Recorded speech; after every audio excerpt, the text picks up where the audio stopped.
In this video, I'm going to explain the method of partial fractions. This is a way to integrate rational integrands, so the ratio of polynomial divided by polynomial. And the big idea for this is really that we're just going to use a bunch of algebra. The integration ends up being really straightforward. The hard part is that we're going to use some pre-calculus skills to rewrite these rational expressions as the sum of simpler fractions. So for example, let's say that we were asked to integrate this. This is dx, which is 1 over x squared plus 3x plus 2. And looking at this off the top of your head, we can't really do a u substitution. There aren't very good parts to do integration by parts. So instead, what we're going to do is we're going to start by factoring the denominator if it's possible to factor it. And in this case, I chose an example that was easy to factor because I'm lazy. No, because that's not really the point of the exercise at this point. So let's factor the denominator. We see that this becomes x plus 2 times x plus 1. I can always check my factorization by checking the middle terms. I guess you could FOIL. X squared plus 2x plus 1x is 3x plus 2. Nice. So that's the factorization. And then the next step, and this is where the heavy-hitting algebra comes in. Instead of writing this as one single fraction, I want to be able to break this up into two separate fractions, each of which have a really simple denominator. I want to break it up into some value divided by x plus 2, and then some value divided by x plus 1. Because as soon as I can break this into two different fractions, I can integrate each of these individually, and they're really, really straightforward to integrate. It's a really basic u substitution to integrate each of these fractions. And off the top of your head, you might say to yourself, oh, well, this numerator is 1, so wouldn't a and b be just 1? And the answer is not quite. We know a lot about the opposite direction. We usually talk about adding fractions to get something like this. We rarely talk about starting with something that already looks like a fraction and breaking it up into a sum. So I'm going to take a break from this problem, and I'm going to do a little bit of motivation, a little bit of review of what it looks like to add fractions. So, how do we add fractions? Let's look at an example of adding fractions. That if I have 3 divided by x minus 1, and I'm adding negative 2 divided by x plus 4, of course, we aren't simpletons. We know that in order to add fractions, we need to have a common denominator. So to be able to get a common denominator, I'm going to multiply each of these denominators using a clever version of 1. So for this fraction, I'm going to multiply both the numerator and the denominator by x plus 4. This doesn't change the value of this fraction.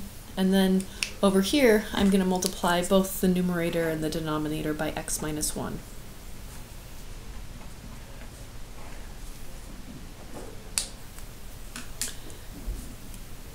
So simplifying this, the numerator then becomes 3x plus 12 divided by, I'm not going to multiply out the denominator. We aren't going to do that for these calculus problems because the goal is to keep them apart. And then the numerator over here becomes negative 2x, negative 2 times negative 1 becomes positive 2. And again, I'll keep the denominator written out. So now that I have a common denominator, I can go ahead and add these fractions. 3x minus 2x is x. 12 plus 2 is 14. I'm combining like terms.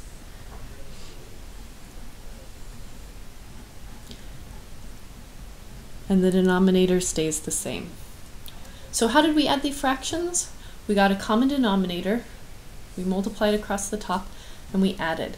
And looking back, a numerator of 3 and negative 2, you wouldn't necessarily expect that an x would pop into the numerator here, right? And it's because when we got this common denominator, we introduced x's into the numerator. So that's something to keep in mind as we move forward. So this was our recall of how do we add fractions. what happens, pretend that we didn't just know where we came from, how could we work backwards? Maybe I'll even...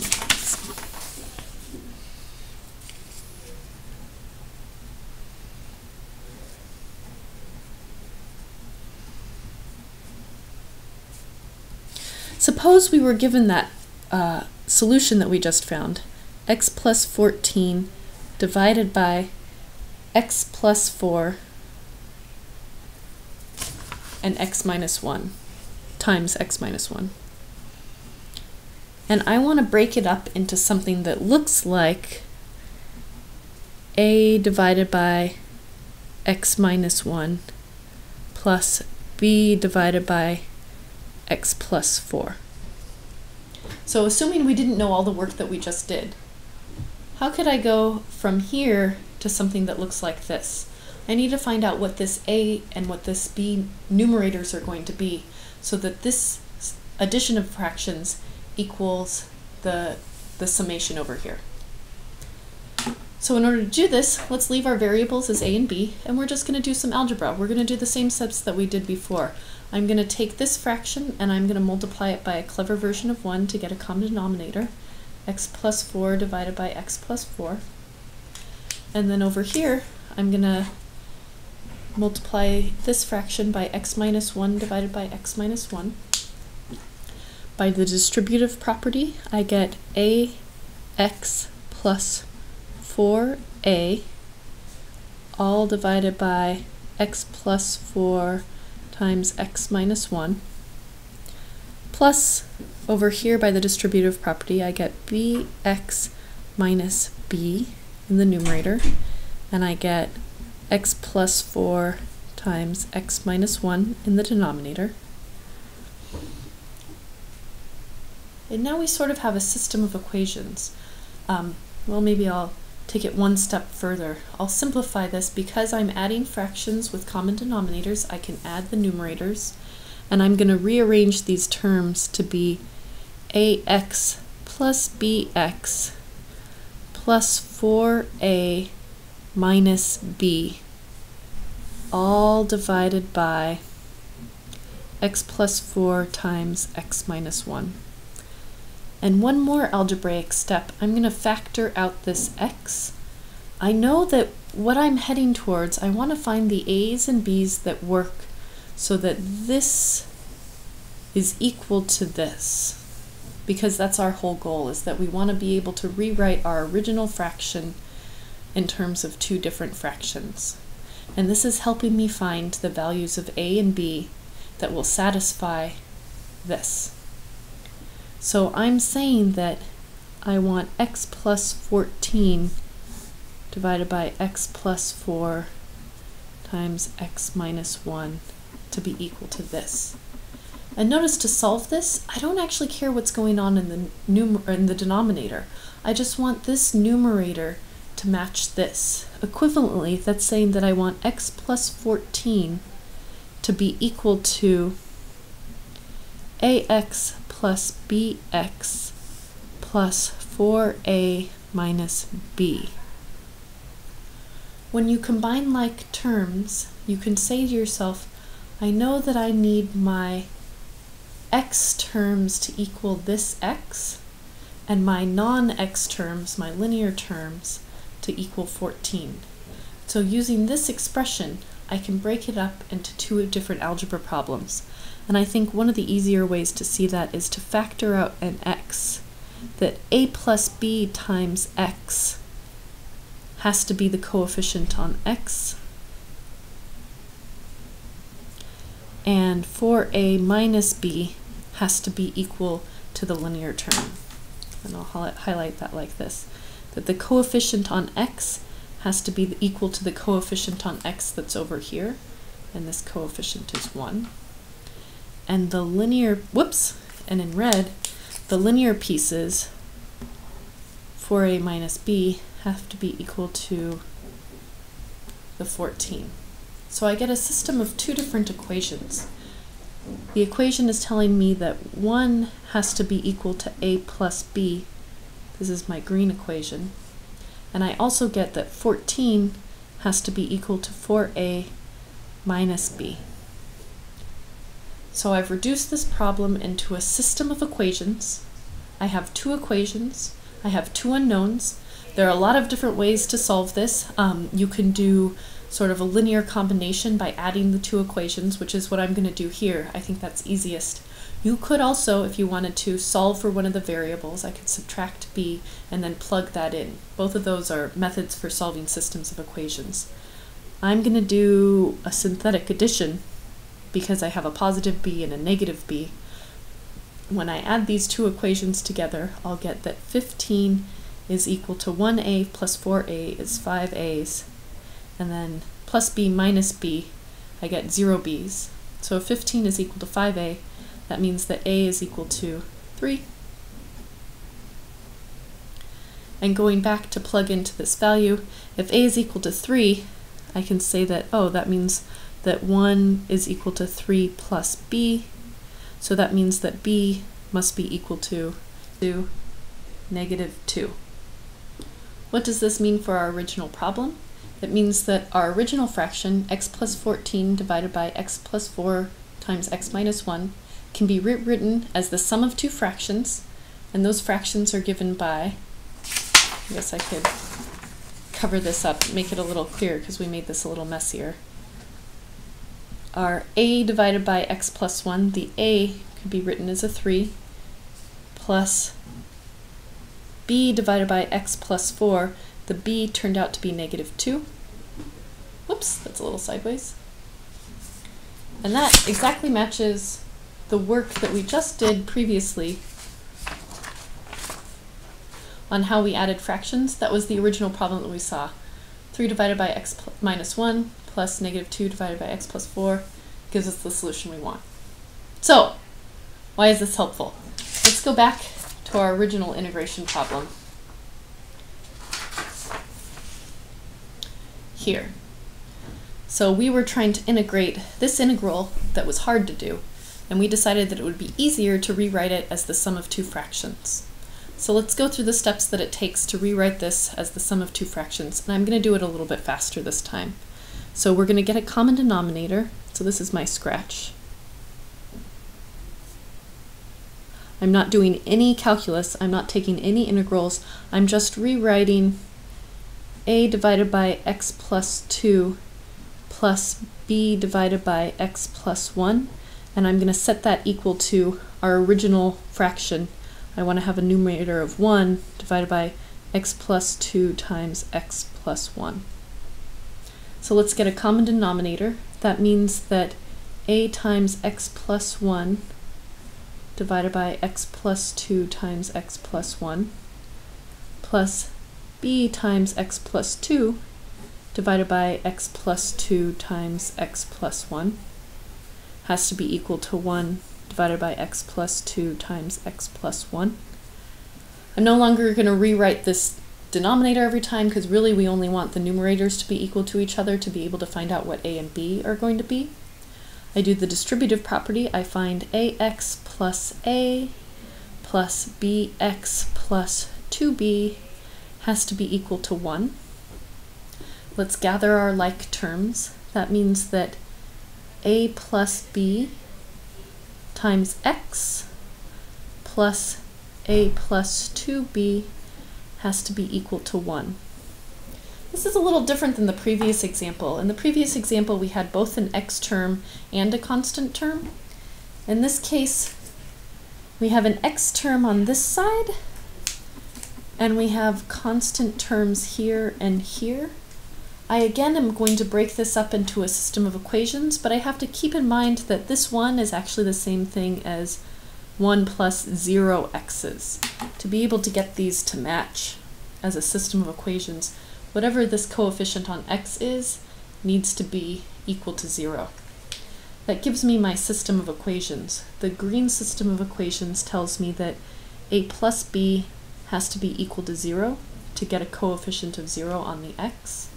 And I also get that a plus 2b has to be equal to 1 to get these constant terms to match. So last time I did an synthetic addition. This time I'm going to solve this system of equations by solving for one of the variables and plugging it in. So in this case, solving for a, I see that a is equal to negative b by subtracting b from both sides on the top equation. Plugging that into the bottom equation, if a is equal to negative b, that means that negative b plus 2b has to be equal to 1. So that means that negative b plus 2b is just b, so that means b equals 1. And if a equals negative b, that means that a is equal to negative 1. At this point, all of the hard work has been done. We are now able to rewrite this integral as the sum of two different integrals. I'll continue this work down here. So this integral right here, by factoring the denominator, we found that this is equal to the integral of a, which we found was negative 1. Let me remind myself. So yeah, a is negative 1. Whoops! A is negative 1 and b is positive 1.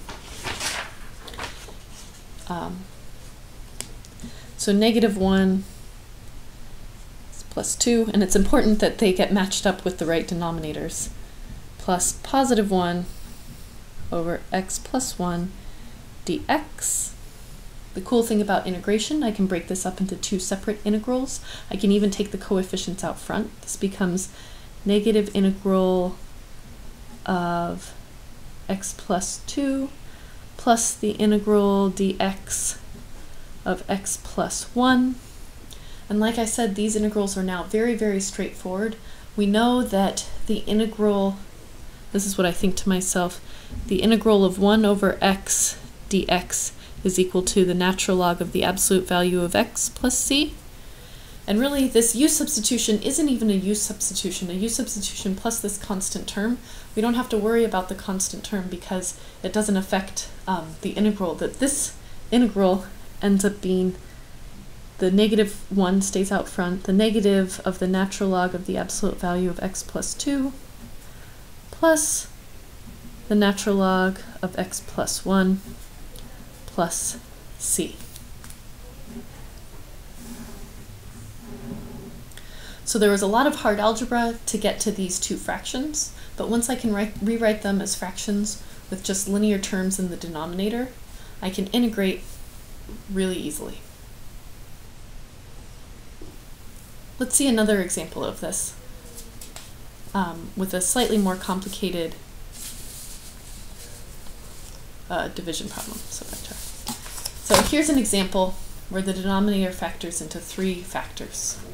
So instead of just a and b, I'm going to have a, b, and c. And this is a nice example because the denominator has already been factored for us, so you don't have to worry about factoring it.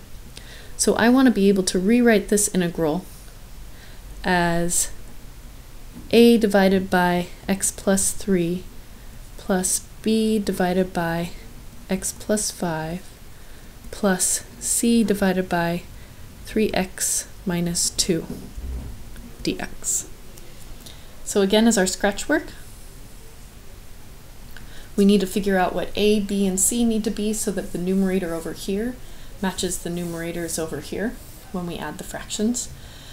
And unfortunately, now that we're adding 3 fractions, there's a lot of work with coming up with the denominators. So in this case, in order to get the common denominator for a of x plus 3 times x plus 5 times 3x minus 2, I already had this, so I'm going to have to multiply a by x plus 5 times 3x minus 2 plus b over 3x, x plus 5, 3x minus 2.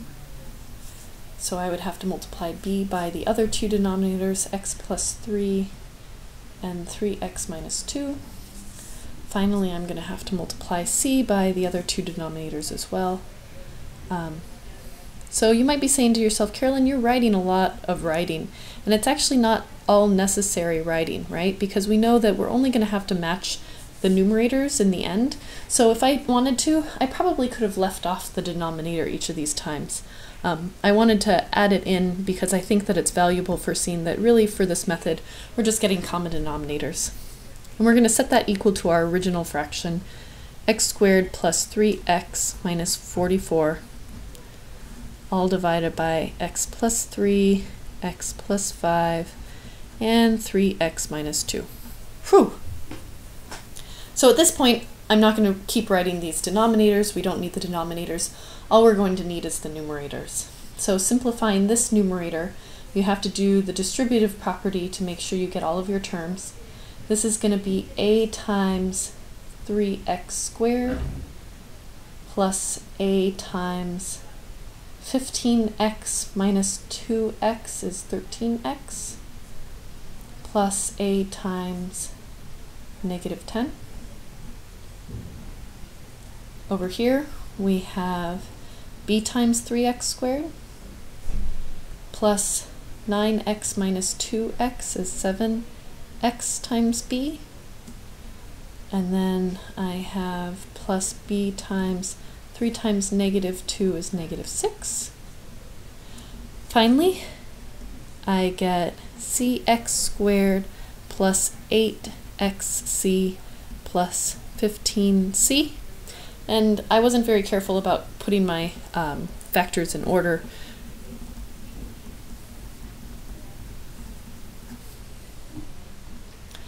So just like before, we're going to solve a system of equations by making sure that we're combining like terms correctly.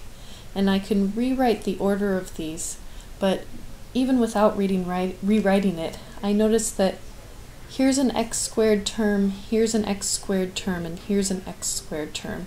These x squared terms on the left-hand side have to end up having the same coefficient as the x squared term on this side, which is 1, because x squared is just 1x squared. So that means I can rewrite this system of equations to be 3 times a plus 3 times b plus c equals 1. Let's take a second look at that. So what did I do? I took the coefficients on x squared from this left-hand side. They have to sum together to be equal to the coefficients on the x squared on this side. And I don't have to worry about these other terms, because I know when combining like terms that these other terms aren't going to impact the value of the x squared term. I'm going to do the same thing for the x terms. Here's a x term. All of the x terms have to add together to get a coefficient of 3. So that gives me another equation that says that 13a plus 7b, sorry,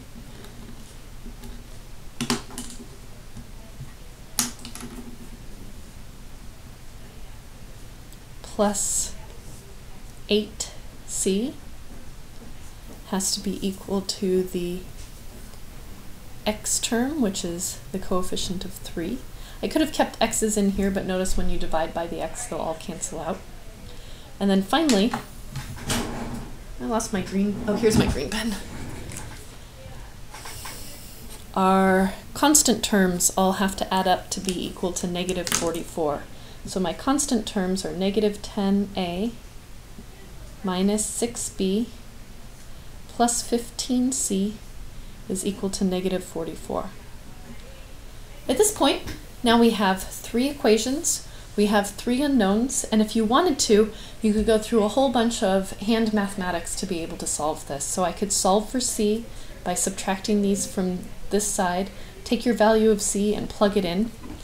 I'm going to do this the cheater way, and instead I'm going to look at a row-reduced version of a matrix. If you'd like, you can stop this video here. You can skip to the end of the problem, because what I'm going to show you next with my calculator is something that goes beyond the scope of the course. I think it's helpful to be able to solve systems of equations with a calculator, but if you have a different calculator or you aren't interested in this, you can always do this by hand. So feel free to skip ahead to the next video if you'd like. We'll find what a, b, and c are, and then we're going to integrate just by taking the natural log of each of these with the a, b, and c as coefficients on the outside. But if you are interested, I'm going to rewrite this as a matrix. What do I mean by a matrix? I'm going to have 3 rows and 4 columns. And in the matrix, I'm going to leave out the A's, B's, and C's and just put in the coefficients. So this matrix becomes 3, 3, 1, 1. And sometimes we put a dotted line to offset the solutions from the values. And then coming down here, I get 13, 7, 8, 3, negative 10, negative 6, 15, negative 44. So I've just rewritten this system of equations, getting rid of the A's, B's, and C's, writing it as a 3 by 4 matrix. I can go into my calculator. I'm going to use an 84. The 89 is actually a little bit simpler, so that's why I think it's good to see it on an 84. This button here, it says matrix in blue, so I press second matrix, and I can edit these matrices so that they look like this matrix. I think I already did this one, but I scroll along the top to get to edit so that I can edit it. I press enter, and I change that it should be a 3 by 4. 3 refers to the number of rows and 4 refers to the number of columns. Notice that you can only see 3 by 3 in this case. I keep going, and now I enter in the values. In this case, I have 3, 3, 1, 1. I have 13, 7, 8, and 3. And I have 10, negative 6, 15, and negative 44. So I've entered my matrix, and then in my calculator, I want to turn it into row-reduced echelon form. And if you take linear algebra, you'll figure out how to do this by hand. But for this course, there's no need to be able to go through and do this by hand. To have your calculator do it for you is better.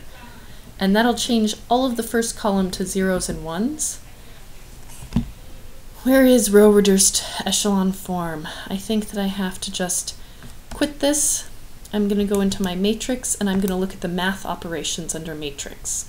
So I went into my matrix menu again, and I'm going to scroll through math until I find row-reduced echelon form. That's what this says. And I'll press enter. And then I have to put in my matrix. So I go back to matrix, and I want matrix A. Enter.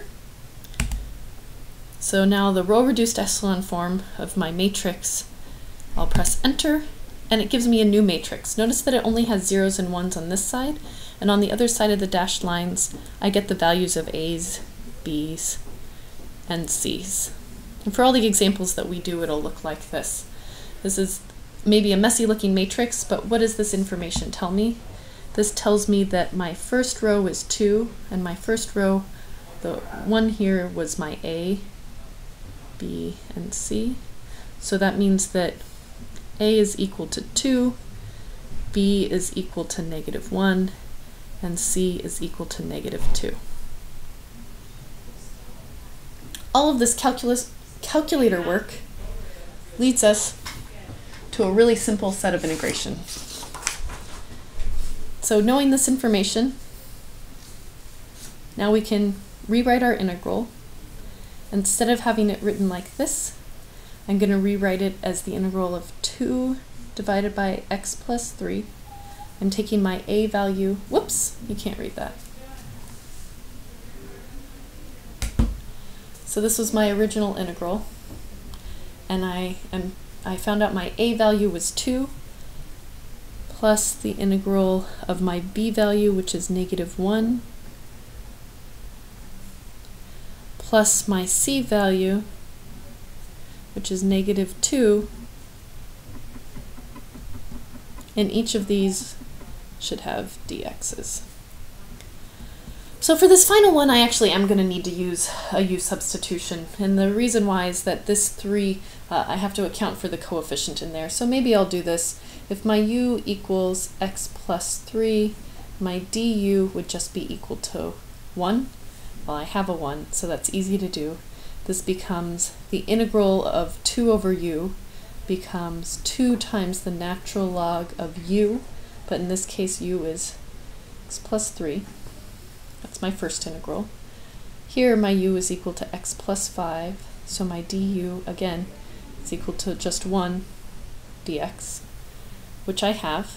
So this next integral, pulling the negative 1 out front, I get negative natural log of the integral of 1 over u is the natural log of u, but u is x plus 5.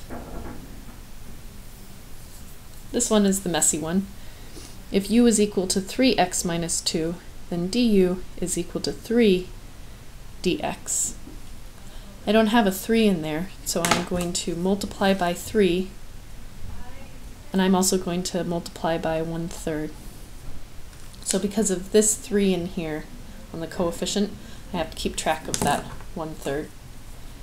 And it means that this is going to be negative 2 times 1/3 times the natural log of the absolute value of 3x minus 2 plus c.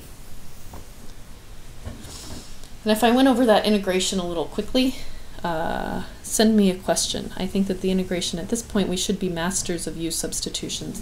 These should be things that you can almost do in your head.